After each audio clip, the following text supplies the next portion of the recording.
where I'm taking you on a journey into someone else's life to see how they've turned their passions and purpose and lifelong dreams into a reality. So, Christian, I would love if you could tell us a bit about your road to here. Sure. Well, thank you so much, Erin. I really appreciate you inviting me to this interview. I'm really excited to share who I am and what I do. So I'm Christian Herron. I'm owner of the Introvert Ideal. And I started my practice. It's a coaching practice, and I really focus on helping professional people who happen to fall on the introversion spectrum of personality, who are maybe held back or feel like they are having difficulty progressing in their career, or for other reasons maybe misunderstood. I've walked in those shoes. I've lived that experience, so I know how to help. I've really progressed my career beginning from an administrative assistant. That's how I got my start. I've always worked for professional services firms. I worked for Arthur Andersen right out of college. Started as an admin assistant, which is pretty ironic considering the fact that I could barely type. So my typing skills were atrocious. I didn't know any of the Microsoft suite of anything, and somehow I convinced the hiring person to take me on, and I sort of taught myself along the way. And I was not even what they called a permanent executive assistant or an admin assistant. I was an executive assistant floater, which meant that I would fill in for the real executive assistants when they went on vacation or were out sick. And the benefit to that was if I didn't like a particular area, I didn't have to stay for very long. I got moved around, so it was great. But one of the benefits was that I got to work in HR. It was called personnel back then. But that gave me my first exposure to that. And a lot of us wanted to end up in HR, a lot of the floating executive assistants. And a big criteria for getting selected was, whether or not you were trustworthy and whether or not you were considered to be confidential. I mean, as you know, you're in HR, just like I was an HR professional. And they really put a premium on that, for a variety of reasons, for obvious reasons. But back then, the personnel files were stored in the HR area, and it contained everything, the good, the bad, and the ugly. They didn't separate things out like they do now. So they were really careful about who they put there. So I did the executive assistant thing for a while, and then I was married with two young kids, and I knew I wanted to progress my career. And I'm the type of person that never felt pigeonholed by a title, which I think has helped serve me well. And so even though I was just an executive assistant, I never felt that title. And it wasn't a pride thing. It was just knowing, internally that I had more that I could do. So I enrolled in graduate school, which was great, and Arthur Andersen was wonderful about flexibility and things like that, and I completed my program in 18 months. So I got my master's in management. That's awesome. It was great. It was great. And then I did a turn in the tax department working as like a paraprofessional, and then it just so happened where the two women that worked in HR both retired within a few months of each other, and it was just one of those rare opportunities where they both retired, they combined both positions into one, and they offered the position to me since I had worked there before as an admin. So, and I loved it, absolutely loved it. That's really started my career in human resources. And then worked there for a few years. Unfortunately, Arthur Andersen closed. But as soon as I closed, I got hired by PricewaterhouseCoopers right into HR. Did that for a couple of years, and just started to progress my career from there. So I was a senior associate at PricewaterhouseCoopers, and then you can edit this out, but I feel like I'm rambling. No, not at all. Not at all. Okay, it feels like I'm rambling, but hopefully you'll edit that out. But so I was a senior associate at PricewaterhouseCoopers, and then this role came available, which I didn't even know about. And a friend of mine that I worked with said, hey, Christian, why don't you apply for that? Looks like something, that would be good for you. And I looked at it and I thought, this, first of all, I had an interview, an hour away in Orlando. I live in Tampa.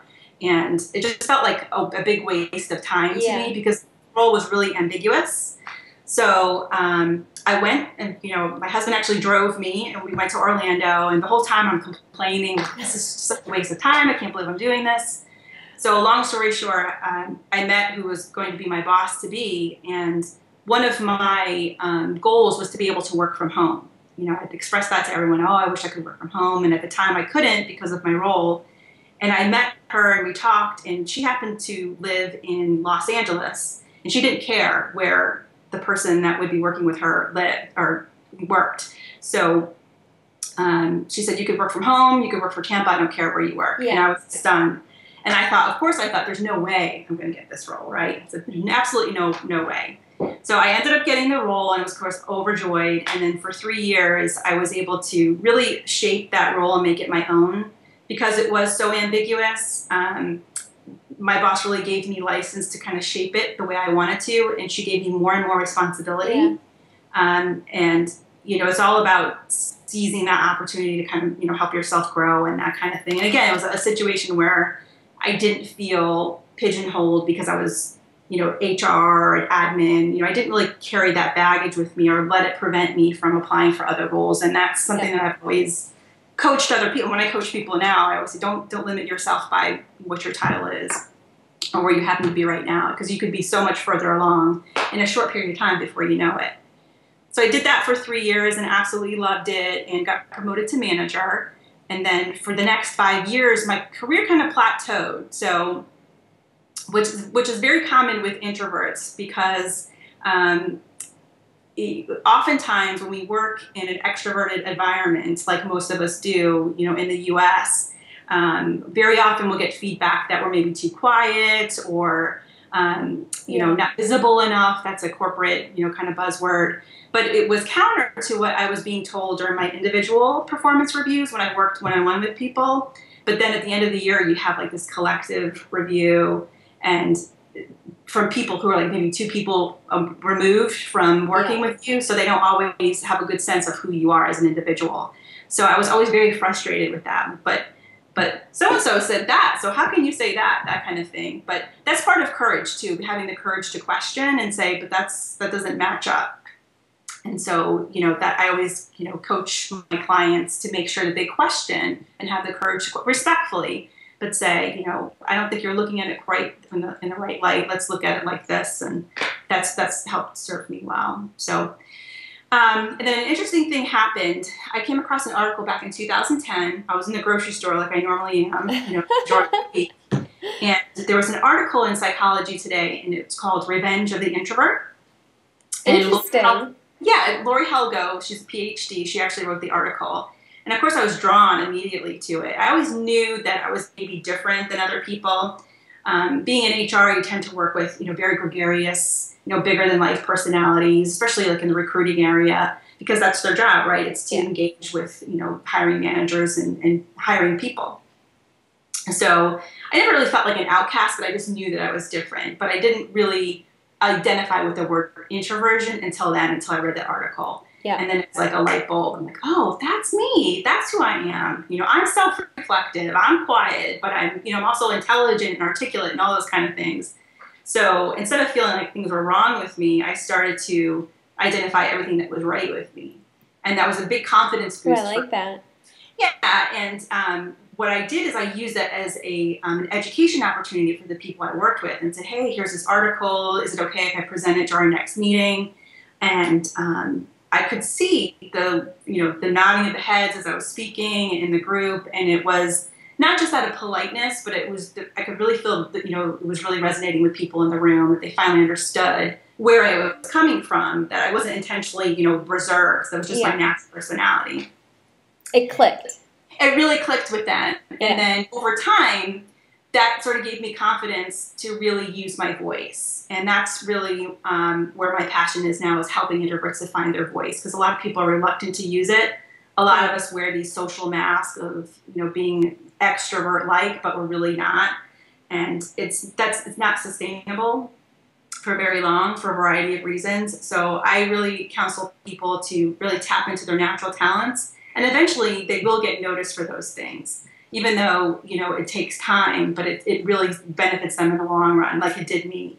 And a good example of that is within a short time of, you know, educating people about that article, within like the next 18 months, I was getting a lot more responsibility.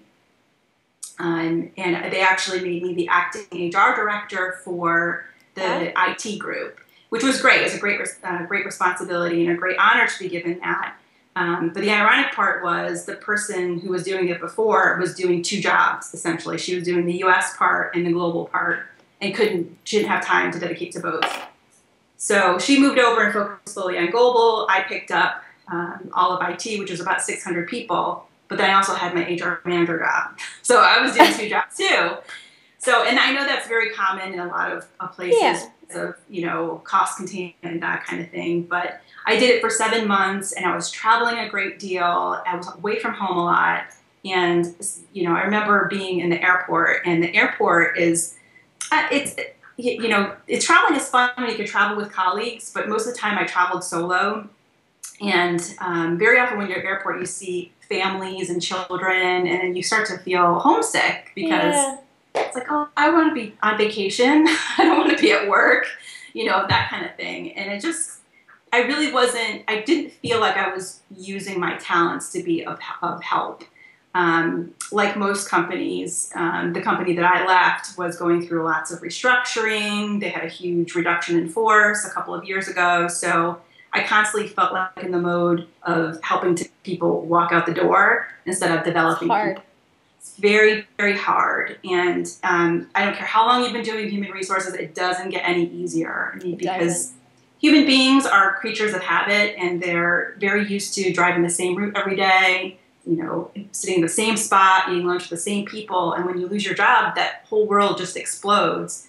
And HR is really the one that's left to deal with that. So even though most of those people, were able to land in great positions and get different jobs, the residual effect is not diminished. Yeah. It's not lessened by any degree, because you still had to live that. You still had to see people cry, and it was really hard. My favorite thing about HR was developing people and working and coaching with people. That was my favorite thing. So one of the questions I know was, what was one of your decisions? And am I jumping around too much? Or no, I actually did have a quick question though. Was this the moment that you had that realization, that tipping point where you realized that you wanted to try something different and go out on your own? Yeah, so the point where I was traveling a lot and I was working the two jobs, that was the tipping point for me. Okay. And there was one specific conversation that I was having with my boss at the time where, and I'll explain where I'm coming from, but I was sitting in her office and I was watching her mouth, but I wasn't necessarily hearing the words. And there was just something inside of me that said, you are working with the wrong people in the wrong place. And I was stunned. And then I remember we finished the conversation, and then I went in my office, and I really couldn't remember what she was telling me. But I knew at that moment that I could not do that work anymore, that I had to make a change. And Stephen Pressfield, who he wrote The War of Art. Are you familiar with that book? Just read that about 2 weeks ago. Excellent.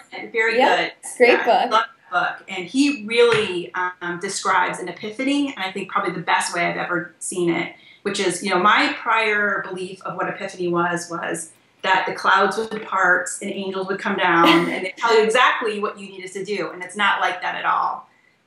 He said that it feels like hell, and that's exactly how he describes it. And that's how I felt. I had a real crisis of the spirit.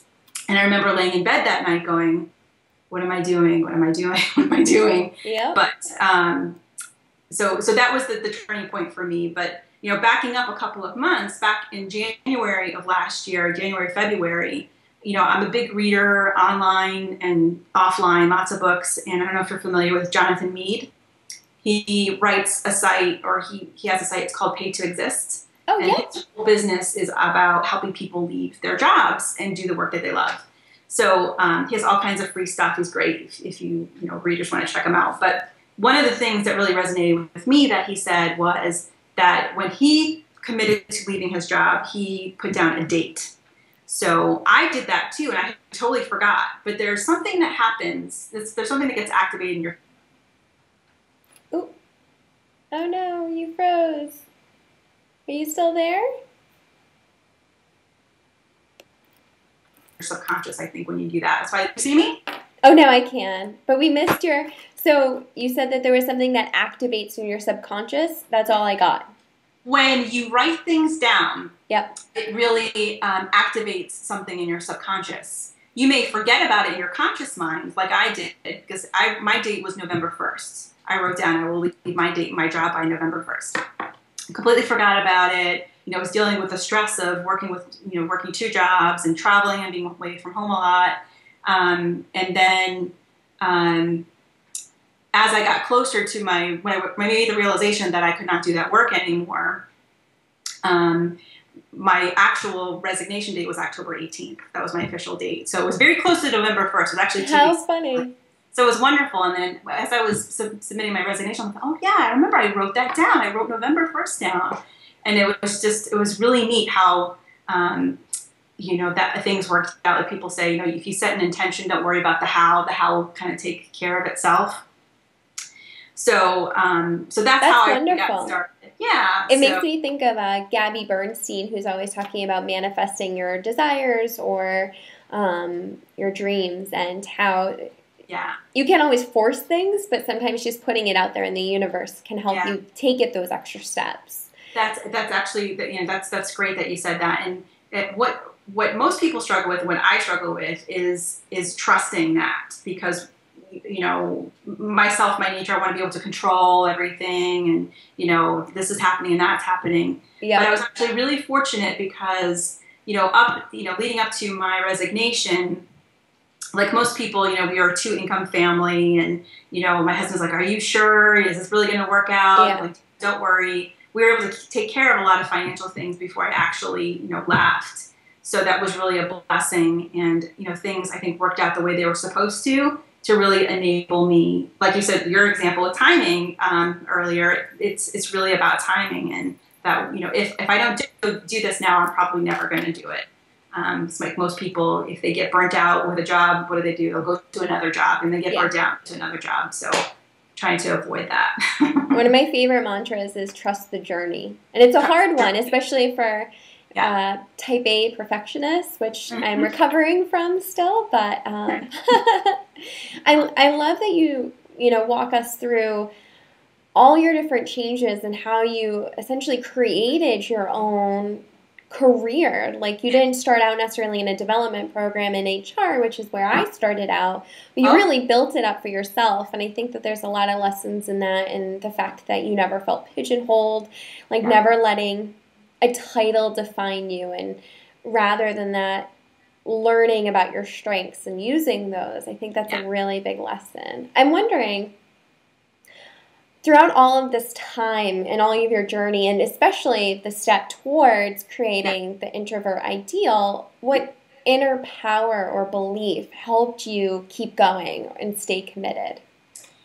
Honestly, when I first felt like I have always known I wanted to have my own business. And, there's been many times, even when I was at work, I remember when I was working, there was different restructurings, and actually HR was getting laid off, which is very rare.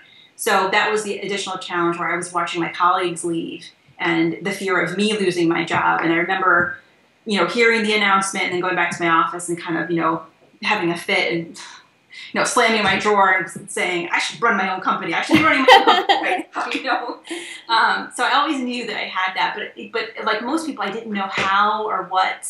But it was really with me working with my business coach, and it was actually part of a program where you worked with other entrepreneurs. So we had that. So you had the extra support. So it wasn't just the business coach, the expert, but you had all these other people that were helping you, support you, and guide you along the way. And they were a lot further along than me as far as their businesses, but still needed that additional help. So we all had that in common. So that really helped me. And I felt almost, I was very kind of nervous joining that group, knowing that they were a little further along than me, but they made me feel very welcome. And they still had the same fears that I had. They still had the same struggles and challenges. And that's what you have to accept as an entrepreneur, is that those challenges don't go away. They just change, and it's all how you meet them.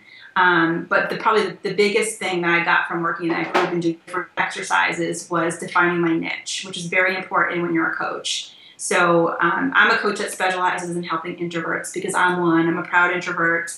And I love that. Yeah, and it's Proud something introvert. that's coming out. Proud introvert.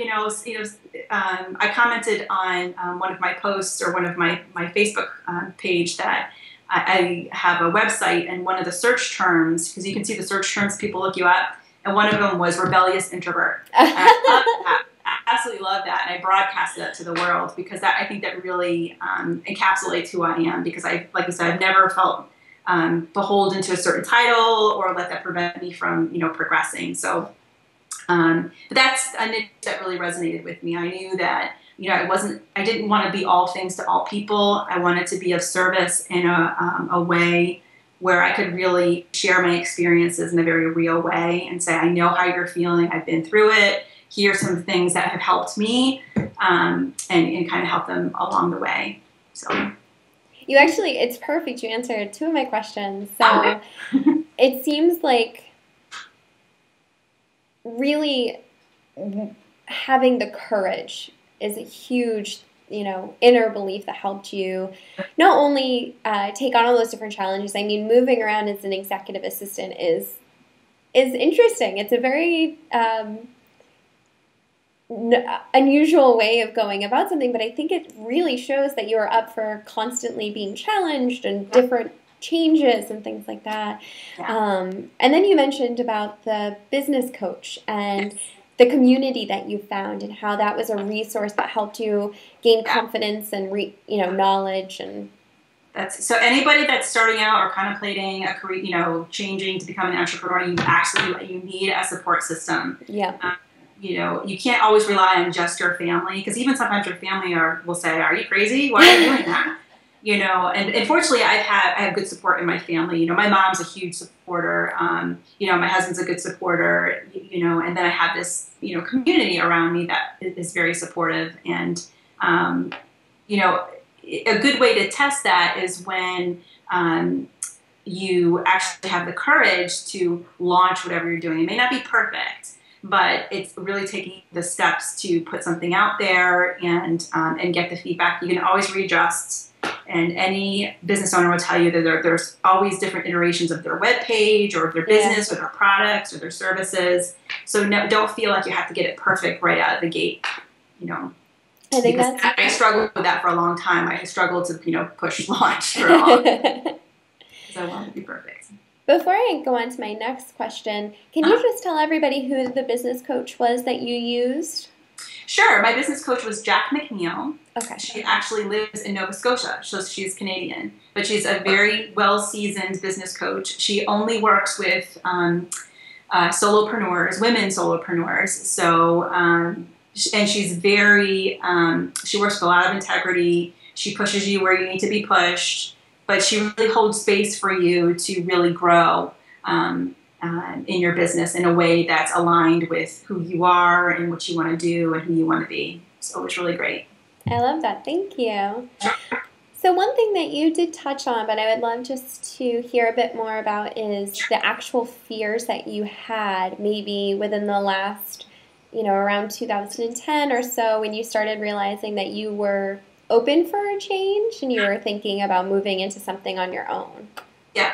So I think my fears are probably not unique. I think that we become conditioned, most of us become conditioned to having a job to go to. Like, most of us aren't schooled in entrepreneurship. My parents always worked for someone else. They always had a job. Everybody I knew always worked for a job. So I didn't have that modeled for me. So you always have that inner critic that says, who do you think you are to be doing this? You need to go back to work. That's safe there. But the reality is there's really no such thing as job security anymore, because I saw firsthand where, we cut hundreds of people. I watched my HR colleagues get cut. It's a very scary way to live, but it's also good because it's creating more opportunity for people to make living in different ways and not being reliant on a company. And so, when those fears come up, and they still come up, it's still like, what are you doing? That kind of thing. And then you have to kind of meet it and just say, I hear you, it's okay.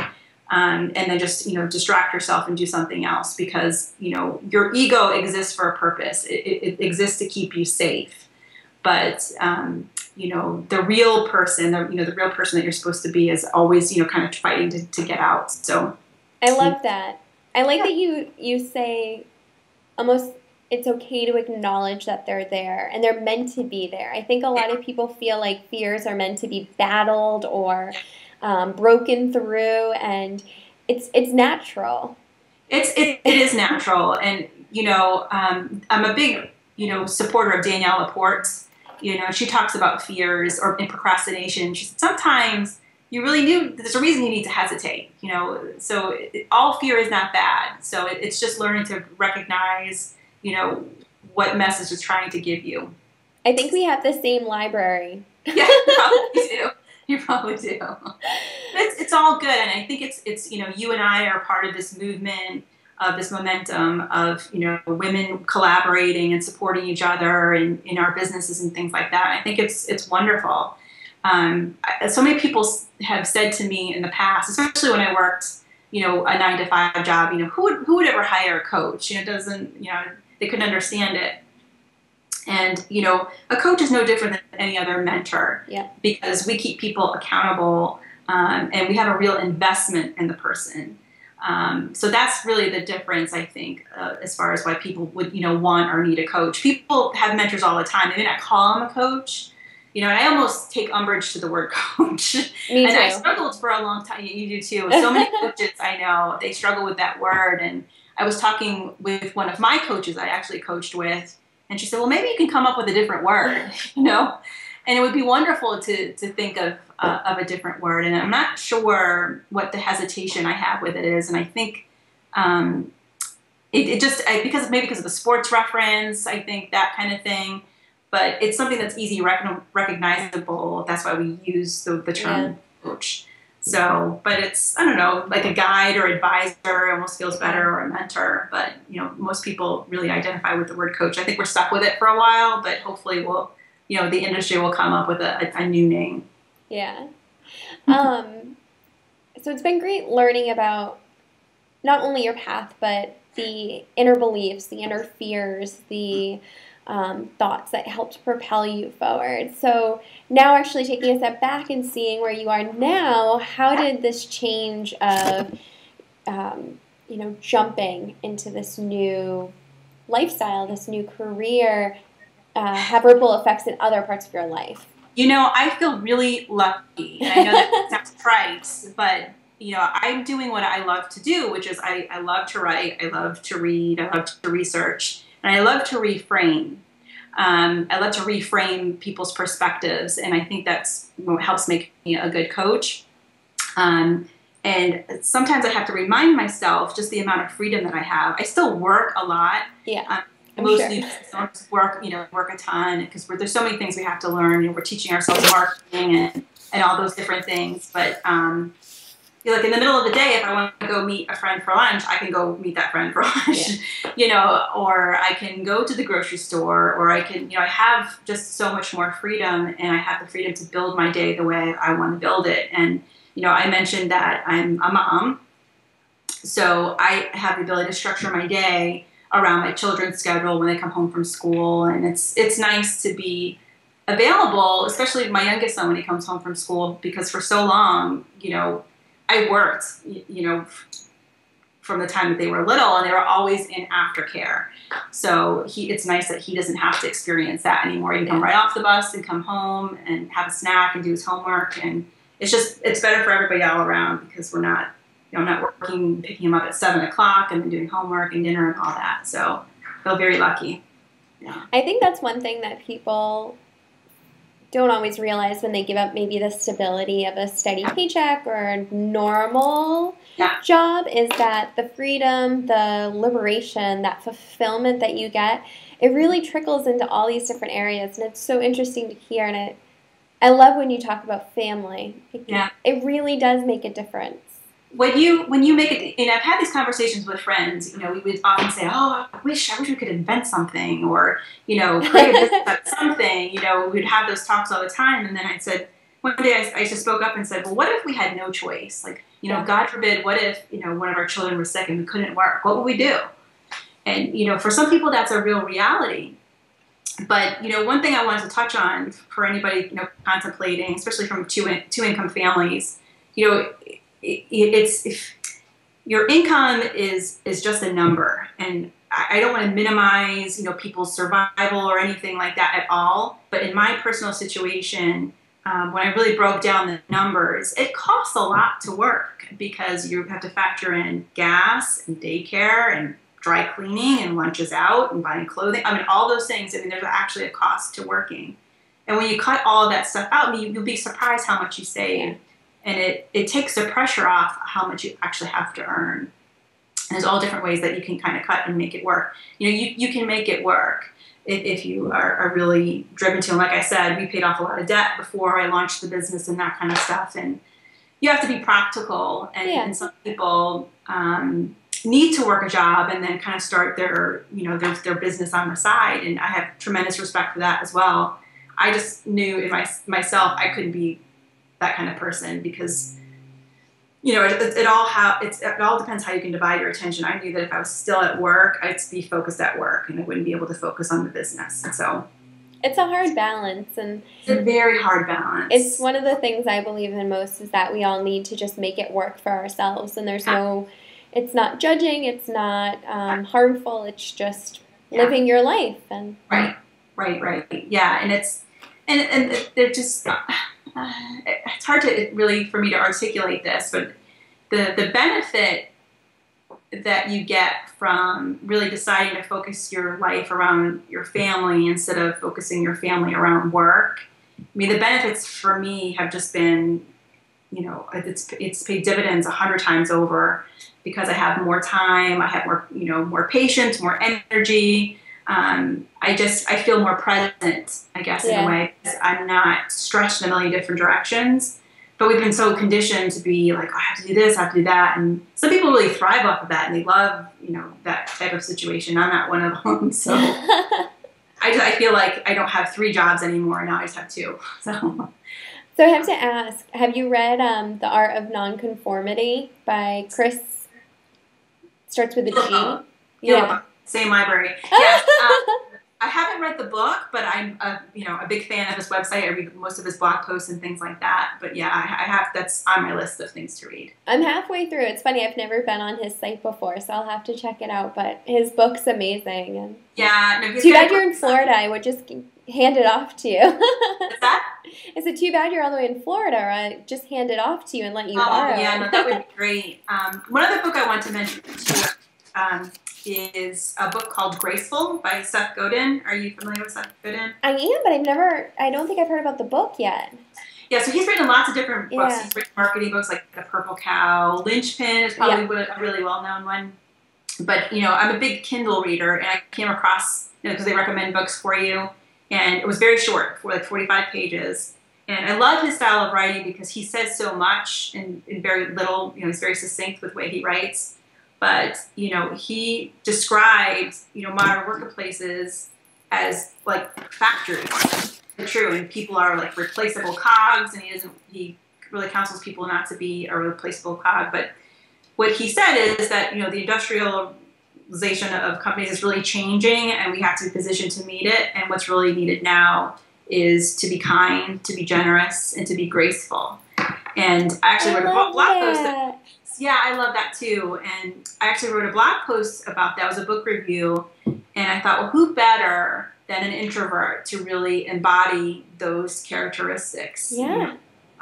Instead of getting criticized for those, you actually, should be praised for those, because that's something that comes, not for all of us, but it comes relatively easy for more self-reflective people. Yeah.